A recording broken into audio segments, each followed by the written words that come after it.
जिले की राजनीति में एक अलग ही मोड़ देखने को मिल रहा है। जिले में कई वर्षों से एक ही सांसद चुना जाता रहा। इस बार चुनाव को लेकर जिले की जनता का एक अलग ही रुख देखने को मिल रहा है। जिले में भाजपा, सपा और बसपा के प्रत्याशी बाहरी हैं। इसी का विरोध पार्टी के कार्यकर्ता जोर शोर से कर रहे हैं। सभी का मत था इस बार प्रत्याशी अपने जिले का हो और इसी का विरोध शुरू हो गया। नामांकन के आखिरी दिन जिले के पूर्व विधायक चौधरी अमर सिंह ने अपना नामांकन कर विपक्षियों के लिए चुनौती खड़ी कर दी। जिले के इकलौती डुमरियागंज लोकसभा से आज आजाद समाज पार्टी के प्रत्याशी चौधरी अमर सिंह ने अपना नामांकन किया। इस मौके पर बड़ी संख्या में कार्यकर्ता और सदस्य मौजूद रहे। निर्धारित कार्यक्रम के तहत सैकड़ों की संख्या में अपने समर्थकों के साथ जुलूस निकालकर कलेक्ट्रेट परिसर तक पहुंचे और वहां से निर्धारित संख्या में उन्होंने जिलाधिकारी कार्यालय जाकर अपना नामांकन किया। मीडिया से बात करते हुए सिद्धार्थनगर जिले में चल रही बाहरी प्रत्याशियों के लिए उन्होंने कहा कि जनता अब किसी बाहरी प्रत्याशी को अपना नेता नहीं बनाना चाहती।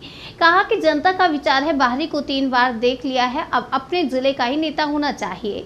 कहा कि अभी तक जिले में कोई सामने आने को तैयार नहीं था, लेकिन अब जिले का बेटा बाहरी प्रत्याशियों के सामने कट्टान बनकर खड़ा है और हमेशा खड़ा रहेगा। चुनाव जीते या हारे, लेकिन बाहरी को नहीं टिकने देंगे।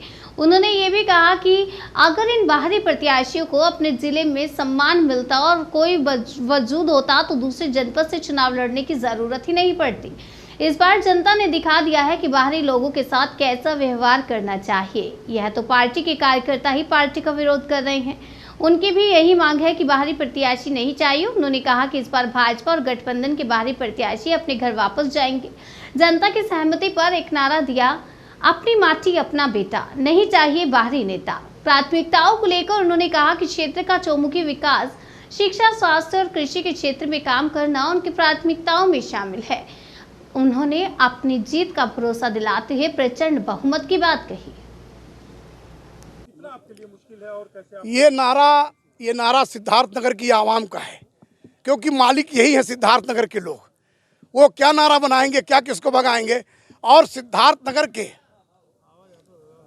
जिले में अगर कोई बाहुबली बने, कोई बहुत बड़ा चेहरा बने, तो मैं समझता नहीं मैं किससे कम हूं बोलने में, लड़ने में और पढ़ने में, शिक्षा में किससे कम जरूर। कौन सा बड़ा चेहरा है? थोड़ा हाइट हमसे बड़ी हो सकती है 2-4 इंची, जिगर हमसे बड़ा हो नहीं सकता। अगर जरूरत पड़ेगी सिद्धार्थनगर की आवाम के लिए तो चौधरी अमर सिंह, पिछड़े समाज का बेटा, किसान का बेटा, वो भी सिद्ध करके दिखा देगा। चेहरा कोई बड़ा नहीं है, चेहरा बड़ा बनाती है सिद्धार्थनगर की आवाम।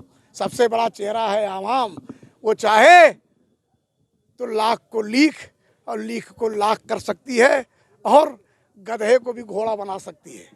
तो जनता में वो ताकत होती है लोकतंत्र में। इसलिए सबसे बड़े बहादुर, सबसे बाहुबली, सबसे बड़े अच्छे, सबसे बड़े ताकतवर हमारे सिद्धार्थनगर के सभी रहने वाले निवासी हैं, नौजवान हैं, बुजुर्ग हैं, माँ बहनें हैं। उनसे बड़ा कोई नहीं है।